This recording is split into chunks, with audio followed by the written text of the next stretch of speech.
नमस्कार दोस्तों, मेरे साथ हैं हिंदी भाषा के सेवानिवृत्त प्रवक्ता श्री उदयराज सिंह गहलोत जी। और उदयराज जी ने एक लंबा कालखंड अपने जीवन का बच्चों को शिक्षित करने में बिताया है। अक्सर एक प्रश्न आता है नैतिकता का कि समाज में कोई घटना घटित हो, कुछ बुरा घटित हो, कोई अपराध घटित हो और उसका समाचार, उसकी चर्चा जब समाज के बीच होती है तो वहाँ पर एक प्रश्न उठता है नैतिकता का। और ये कहा जाता है कि सारी जिम्मेदारी शासन व्यवस्था की, मशीनरी की नहीं हो सकती है, समाज की भी जिम्मेदारी होती है। वो जिम्मेदारी नैतिकता के रूप में सामने आती है। ये नैतिकता क्या है, कहाँ से आती है, कैसे अपना काम करती है, कैसे इसके परिणाम निकलते हैं, इन सब बातों पर उदयराज जी से थोड़ा सा हम विचार विमर्श करेंगे। सर, आपका बहुत स्वागत है। और आपने एक बहुत लंबा समय शिक्षण काल में व्यतीत किया है, बच्चों को पढ़ाया है, आप भाषा अध्यापक रहे हैं। हम जानना चाहेंगे थोड़ा सा, ये नैतिकता जो है ये क्या है, कैसे आती है, कैसे व्यक्ति के अंदर प्रवेश करेगी, कैसे ये काम करेगी, कैसे इसके परिणाम निकलेंगे और कैसे समाज इसके परिणामों से लाभान्वित होगा। जी देखिए, नैतिकता मूल रूप से नीति शब्द से बना है। जी। और नीति एक होती है सुनीति, अच्छी नीति, एक होती है कुनीति, बुरी नीति। जी। इसमें गोस्वामी तुलसीदास जी ने एक बात कही है जी, जहां सुमति वहां संपत्ति नाना, जहां कुमति वहां कष्ट निधाना। इसी के साथ साथ देखिए, एक बात है कि जो अच्छी नीति होती है तो उस अच्छी नीति के द्वारा हम अपने विकास की ओर बढ़ते हैं, और जहां कुनीति होती है वहां विनाश की ओर बढ़ते हैं। जी। बच्चे को नैतिक शिक्षा देने में बच्चे के परिवार और उसका समाज उत्तरदायी होता है। जी। एक बात कही जाती है, बच्चा अधिकतर देख करके सीखता है। जी बिल्कुल। बच्चा देखने के साथ साथ करके सीखता है, उसको अपने व्यवहार में लाने का प्रयास करता है। अब देखिए, एक बात कही जाती है कि शिवाजी को छत्रपति शिवाजी बनाने में उनकी माता जीजाबाई का हाथ था। जी। बच्चे को बनाने और बिगाड़ने में जो महत्वपूर्ण योगदान होता है वो माता का होता है और पिता का होता है। इसीलिए कहा गया है कि जब एक पुरुष शिक्षित होता है तो केवल एक व्यक्ति शिक्षित होता है। हाँ। लेकिन जब एक स्त्री शिक्षित होती है तो एक पूरा परिवार शिक्षित होता है। उसके पीछे शायद यही बात है। जी। अब देखिए, हमारे देश में पहले से ही एक बात रही है कि पुत्र एक घर का प्रकाश देता है, लेकिन स्त्री एक कन्या वो दो घर का नाम ऊंचा करती है, दो घरों को प्रकाश देती है। जी। इसलिए मेरे विचार से नैतिक शिक्षा जितनी बच्चे की माँ बच्चे को दे सकती है, क्योंकि बच्चा ज़्यादातर समय अपनी माता के पास गुजारता है। स्कूल में तो वह 5 घंटे रहता है। अगर स्कूल में हम बच्चे को कहें बेटा सत्य बोलो, बेटा परोपकार करो, बेटा चोरी मत करो, हम खाली उपदेश ही तो देते हैं, लेकिन उसका जो अमली जामा है, व्यवहारीकरण है, व्यवहारिकता में लाने की जो बात है वो तो परिवार कराता है। और जब परिवार उस बच्चे को उन बातों को नहीं सिखाएगा, नहीं प्रयोग में लाने देगा, तो बच्चा नैतिकता को कैसे ग्रहण करेगा। पिताजी घर में हैं, बच्चे से कहा जा रहा कह दो ऑफिस गए हैं या बाजार गए हैं। माता घर में है, कह रहे हैं अरे वो तो नानी के चली गई या वो अपनी सहेली के चली गई, तो तुम सत्य को छिपा करके उससे झूठ बुलवा रहे हो।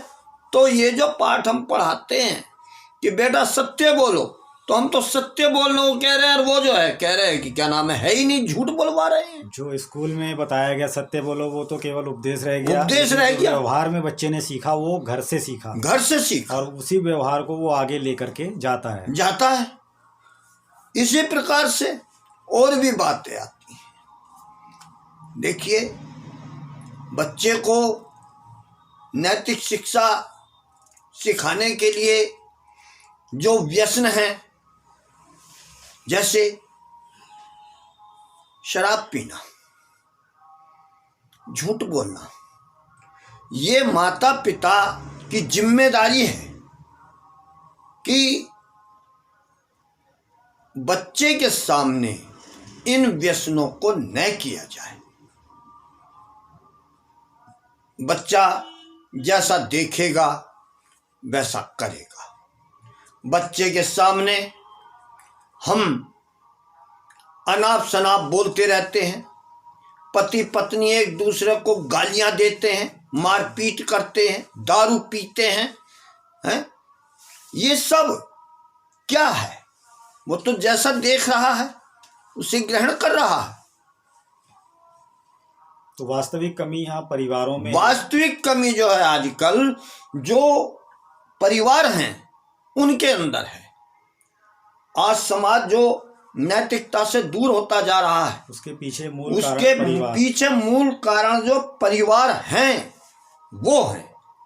अब एक बात है, बहुत छोटी सी बात है जी।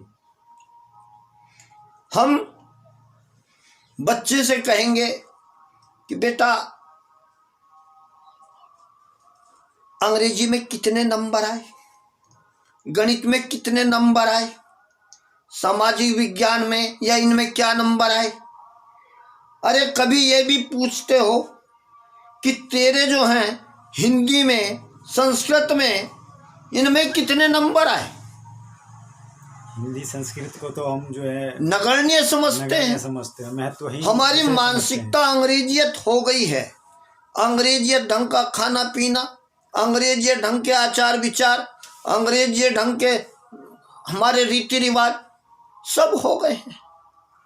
तो भाई बात यह है कि जैसा बोएंगे वैसा काटेंगे। जब तुमने जो एक जमीन के समान बच्चा, उसमें तुम जब बबूल के बीज बो रहे हो तो वहां से आम का वृक्ष कहां से जन्मेगा। इसलिए बेहतर यह है कि हमें बच्चे के सामने बहुत सोच समझ करके व्यवहार करना चाहिए। उसे अगर हम डांट भी रहे हैं तो हमारी डांट में मिठास होनी चाहिए। आजकल की बात है, देखिए बच्चे क्या करते हैं, फांसी लगा लेते हैं। जी। थोड़ा क्या नाम है, ये रिजल्ट देखा या कहीं किसी ने कुछ कहा तो जरा जरा बात पे कहते हैं अरे मैं मर जाऊंगा, जी मैं सुसाइड कर लूंगा। ये सब बातें क्यों हो रही हैं?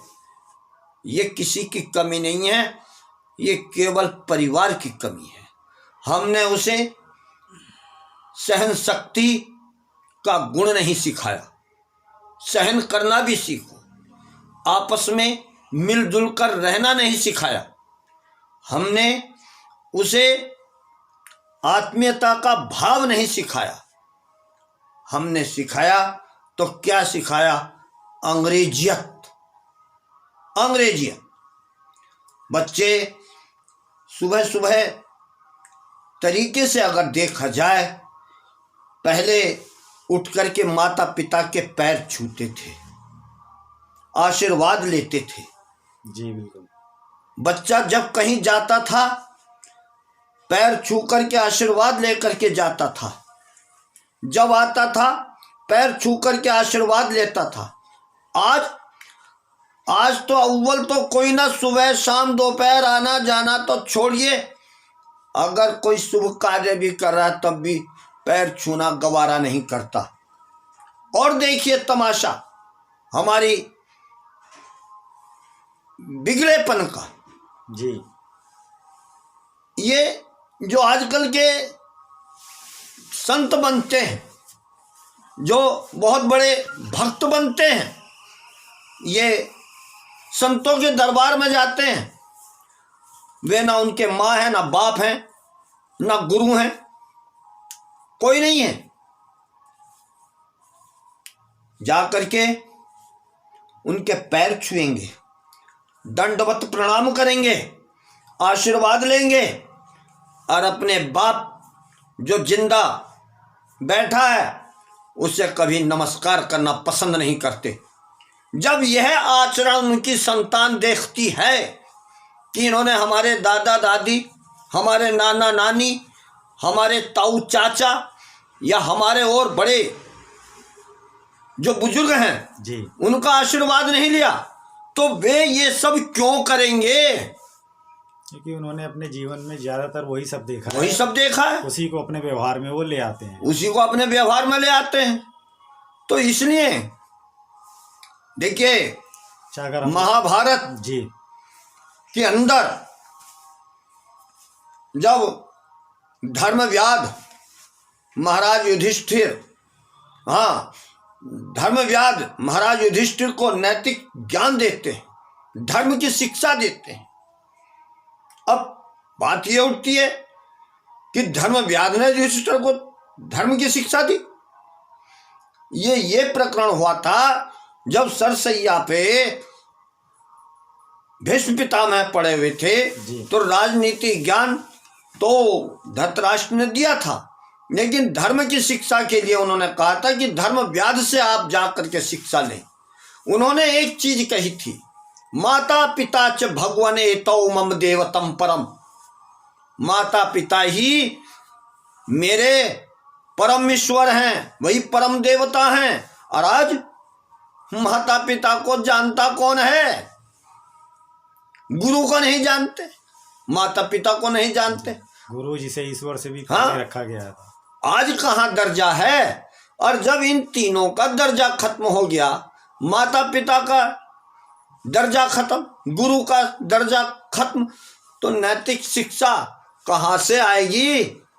वो बड़े सौभाग्यशाली लोग हैं जिनका कि इस संसार में डांटने फटकारने वाला माता पिता या गुरु जीवित है, और उनसे दुर्भाग्यशाली व्यक्ति नहीं है जिनके ये तीनों दर्जे समाप्त हो गए, क्योंकि बेलगाम के घोड़े की तरह से वो मनमानापन करते हैं।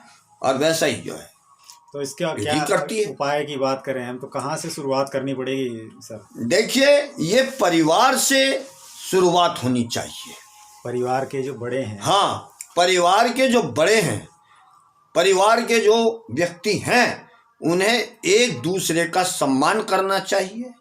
एक दूसरे का सम्मान करने के साथ साथ उन्हें एक दूसरे का अदब जिसे कहते हैं, उनका व्यवहार सम्मान सूचक होना चाहिए। जब परिवार के बड़ों के व्यवहार में ये सब चीजें आएंगी तो छोटे अपने आप उनके सीखेंगे, बच्चे या छोटे वो सब देख के उन सीखेंगे, चीजों को भी आत्मसात हाँ। करेंगे।